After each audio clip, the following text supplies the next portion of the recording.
YouTube. E olha, hoje o ministro da Fazenda, Dário Durigan, afirmou que o governo Lula vai ter muita responsabilidade e cautela ao manejar o uso da lei da reciprocidade contra o tarifaço de 37,5% imposto pelo governo dos Estados Unidos. De acordo com ele, o governo deve, num primeiro momento, ouvir os setores afetados pelas tarifas para medir os impactos que o uso dessa medida de reciprocidade ela traria. Vamos ouvir o que disse o ministro. O processo de reciprocidade, num país que é sério e que quer ouvir quem é afetado pela reciprocidade, ele demanda oitiva de eventuais interessados e eventuais impactados por uma medida de reciprocidade que pode vir ou não a ser adotada no futuro. Então, como a gente percebe que o mundo hoje anda muito fechado para esse tipo de participação, o primeiro impacto do processo de reciprocidade é a gente poder colher, em especial do empresariado brasileiro, mas também do empresariado exterior, quais seriam os impactos e as preocupações que eles têm com eventuais medidas de reciprocidade. Isso lembrando que essa lei de reciprocidade foi aprovada por unanimidade no Congresso e a gente tem sempre muita cautela e muita responsabilidade para manejá-la. Olha, nessa quinta, o governo brasileiro deu início a um processo para avaliar a adoção de medidas de reciprocidade contra essas tarifas impostas pelos Estados Unidos. Com isso, o Brasil solicitou a abertura de consultas diplomáticas com o governo norte-americano para tentar reduzir ou eliminar os efeitos das medidas ou das eventuais contramedidas previstas na legislação brasileira. Mas para a gente entender outros detalhes sobre esse começo do processo e o que pode acontecer a partir dele, eu converso agora com o Celso Figueiredo, que é mestre em Direito Econômico e especialista em comércio exterior. Celso, muito boa tarde. O Brasil ele decidiu abrir esse processo de reciprocidade, mas ainda não decidiu aplicar uma retaliação. Do ponto de vista econômico, qual seria o momento certo para o país efetivamente impor essas tarifas aos produtos americanos? E como é que a gente vai saber se uma retaliação vai nos proteger ou simplesmente pode aumentar o custo para as empresas e para os nossos consumidores? Rafael, boa tarde. Prazer estar aqui contigo. Tua pergunta é muito pertinente porque a gente tem que, de fato, prestar muita atenção ao momento do procedimento que foi iniciado. É um procedimento que segue o rito ordinário, ou seja, não há aplicação de nenhuma medida provisória agora, nenhuma medida preliminar que vá, de fato, imediatamente atingir a importação de produtos americanos e significar uma retaliação de pronto do Brasil contra os Estados Unidos. O próprio ministro da Fazenda ponderou que vai escutar bastante a iniciativa privada brasileira. Eu entendo que essa é um passo natural aí dentro da perspectiva daquilo que a gente vem vivendo ao longo do último ano, ter aí sido tarifado pelos Estados Unidos ano passado, ter sido tarifado novamente esse ano. A gente tem uma lei de reciprocidade que foi aprovada por unanimidade no Congresso Nacional. Então, seria um passo inicial natural, não foi um passo drástico. Cabe aí uma negociação também do governo brasileiro com os Estados Unidos, e eu entendo que, inclusive, esse início de rito da aplicação da lei de reciprocidade pelo governo brasileiro é um motivador aí para que os Estados Unidos retornem à mesa de negociações com o Brasil, mas no final das contas a gente não deve esperar nada agora. O rito, se ele for feito da forma mais célere possível, ele demoraria ainda 5 meses, ou seja, já seria necessariamente depois das eleições aqui no Brasil qualquer tipo de tomada de decisão, podendo chegar até quase 10 meses aí de procedimento. Então, a gente tem que... O fato é que a avaliação de eventual medida de reciprocidade por parte do Brasil vai ser muito calibrada. Eu diria que vai ser muito calibrada e eu entendo que não compensa, seja para o governo brasileiro, mas principalmente para o empresariado brasileiro, que haja algum tipo de medida retaliatória inconsequente. Celso, o governo Trump já está impondo tarifas que chegam aí, em alguns casos, a 37,5% sobre os produtos brasileiros. Se o Brasil responder com essas tarifas equivalentes, quais seriam os setores da nossa economia que poderiam ser mais prejudicados? E você acha que isso pode também afetar a inflação? Eu diria que a gente tem algumas perspectivas e possibilidades de aplicar alguma medida de reciprocidade com relação aos Estados Unidos. Você citou a mais natural delas, que seria retaliar do ponto de vista tarifário, né? Eles nos tarifaram, a gente vai tarifar as importações dos Estados Unidos. Isso poderia, obviamente, afetar não somente aqui o consumidor final brasileiro, que compra muito produto eletrônico americano, né?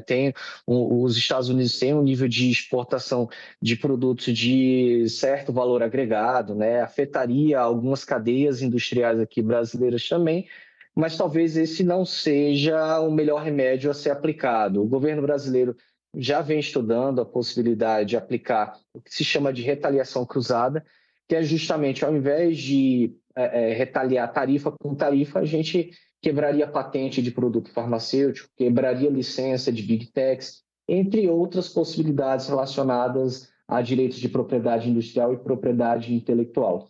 Isso já foi feito no passado, funcionou muito bem, porque, no final das contas, é uma ferramenta que causa uma pressão indireta no governo americano, ou seja, a partir do momento em que se atinge uma grande farmacêutica americana, uma grande Big Tech americana, esta empresa americana pode pressionar o próprio governo americano a suavizar do ponto de vista das tarifas para o Brasil. E, no final das contas, a gente tem diversos outros elementos aí na mesa que tornam um pouco cinzento os próximos passos, né? A gente tem eleições nacionais aqui no Brasil, a gente tem até nos Estados Unidos eleições de meio de período que possivelmente vai mudar a composição do Congresso americano, que hoje é de maioria republicana, e a gente tem também uma ação judicial correndo na Corte dos Estados Unidos que pode condenar novamente o governo Trump pela adoção dessas tarifas. Olha, como você deixou aí claro, né, a lei da reciprocidade, ela dá ao Brasil uma possibilidade de várias medidas que podem ser tomadas além dessas tarifas. Economicamente, quais seriam as consequências de partir para esse tipo de medida mais dura? E qual seria também o risco da gente transformar uma disputa que é de tarifas numa guerra comercial entre Brasil e Estados Unidos? Eu diria que economicamente o maior risco que a gente tem em retaliar e aí entrar numa queda de braço com o governo americano é necessariamente prejudicar 70%, né, do volume que é exportado do Brasil para os Estados Unidos que ficou isento. Né? A gente tem aí cerca de, se você pegar o histórico das exportações brasileiras para os Estados Unidos, aproximadamente 70% não foi tarifado, foi isentado. Né? A gente tem por volta de 20% a 30% que está sofrendo com as tarifas ainda. E é esse setor que a gente tem que tentar isentar também. Mas qualquer tipo de tomada de decisão que erre do ponto de vista da calibragem, né, da intensidade da medida, pode acabar prejudicando, ou seja, não ajuda quem não entrou na lista de exceção, mas pode acabar prejudicando também aquelas empresas que estão na lista de exceção. Esse seria o principal impacto econômico. Aí você tem diversos setores brasileiros que são relevantes e que estão exportando aí, né, sem essa tarifação extra. Tem o setor de ferro-gusa, tem o setor de celulose, tem o setor de frutas, suco de laranja, café, carne bovina e etc. Tá? Então, esse seria o principal impacto econômico. Do nosso lado, o principal impacto econômico vai depender, obviamente, do tipo de medida que for adotada. Se, por exemplo, a gente quebrar patente de remédio americano, pode ser que o medicamento fique mais barato aqui no Brasil. Né? Se a gente quebrar algum tipo de licença para Big Techs americanas, aí pode ser que o acesso a determinados serviços ele seja dificultado por parte dessa empresa americana. Então, vai variar bastante, Rafael, do ponto de vista prático, né, a medida adotada e o impacto econômico. Certo é que eu acho que não cabe, no final das contas, a gente entrar numa queda de braço infinita, porque, obviamente, nosso poderio econômico para disputar com os Estados Unidos ele é bem menor. A China fez isso no passado e se impuseram, ambas as partes, tarifas de mais de 100%. A gente acompanhou isso ao longo do último ano. Enfim, eu creio que, no final das contas, a medida de reciprocidade que o Brasil pretenda adotar, o governo brasileiro se dispõe a adotar, tem que, de fato, ouvir todos os setores econômicos interessados, tem que dialogar muito bem com o governo americano para ver se existe ainda algum tipo de abertura de uma saída de meio termo, né? E temos que acompanhar necessariamente esses próximos passos, porque pode ser que a Corte Americana ela de fato reverta essa tarifação. Pode ser que o Congresso americano de fato reverta essa tarifação. Eu acho que não cabe agora a gente ter nenhum tipo de pressa, porque não é o momento de simplesmente retaliar. E Celso, como a gente ouviu na fala do ministro Dario Doriga, o governo ele vai usar a reciprocidade também como um instrumento de negociação. Ou seja, o simples início desse processo, você acha que pode aumentar o poder de barganha dos Estados Unidos em relação aos Estados Unidos? Ou, considerando aí o perfil do Trump, que a gente sabe muito bem como é explosivo, existe o risco de uma ameaça de retaliação provocar uma escalada e levar até um aumento nas tarifas? Eu entendo que sim, tá? Eu entendo que da forma como isso for colocado da comunicação institucional do governo brasileiro e principalmente pelos meios diplomáticos do governo brasileiro, isso pode ser mal interpretado e a gente tem do outro lado, lá nos Estados Unidos, o presidente Trump que acaba sendo às vezes imprevisível, né? Às vezes não, ele é uma figura imprevisível do ponto de vista de tomada de decisões políticas e principalmente do ponto de vista de aplicação de tarifas. Ele, por exemplo, passou a aplicar hoje, na data de hoje, uma tarifa de 100% sobre a importação de drones nos Estados Unidos. Então, assim, ele não tem receio de se utilizar de tarifas como meio aí de imposição do poderio econômico norte-americano, né, dos Estados Unidos.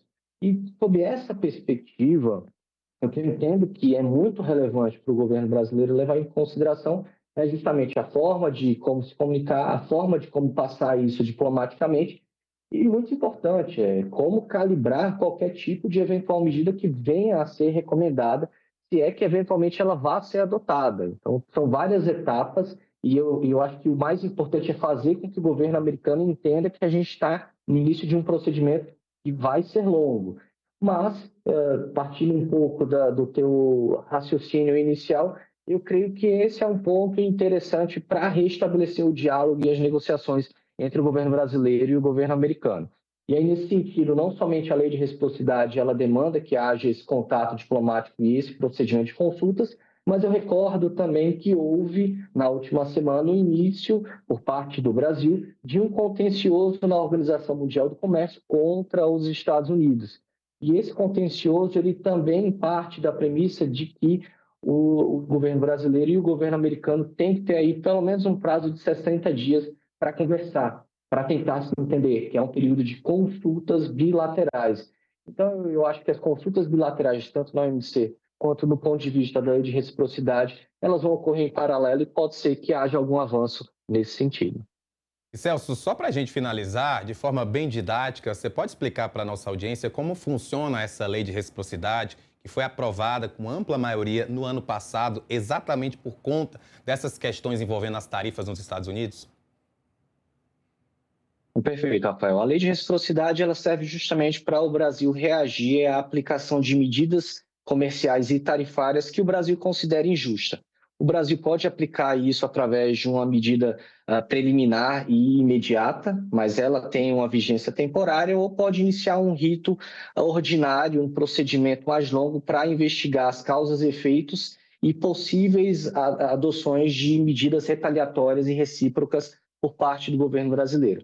O governo brasileiro iniciou este rito ordinário, o rito mais demorado e que estabelece consultas, não somente com a iniciativa privada brasileira, com os setores produtivos econômicos interessados, mas também com o próprio governo americano, que é o governo que está sendo acusado pelo Brasil de estabelecer uma medida injusta.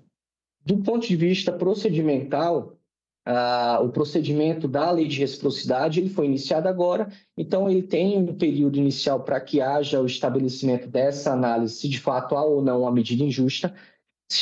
Depois há uma fase de análise para ver qual a medida seria recomendada, isso dentro da estrutura da Câmara de Comércio Exterior do Brasil, que tem uma composição interministerial, uma vez que haja uma delimitação de qual seria a possibilidade de uma medida recíproca a ser adotada, ainda tem um período de consulta pública, novamente, para escutar todas as partes interessadas. Uma vez escutadas as partes interessadas dessa consulta pública, aí um conselho de ministros da Câmara de Comércio Exterior, dentre os quais vai participar o ministro da Indústria, o próprio ministro da Fazenda, o ministro da Casa Civil, entre outros ministros, eles vão decidir dentro de 60 dias aí se aplica-se ou não uma retaliação, uma medida de reciprocidade, podendo ela ser tarifária, podendo ela ser algum outro tipo de retaliação cruzada.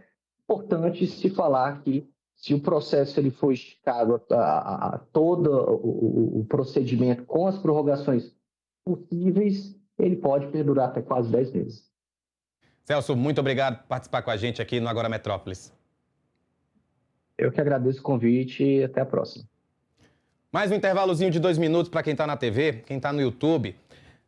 Vamos falar de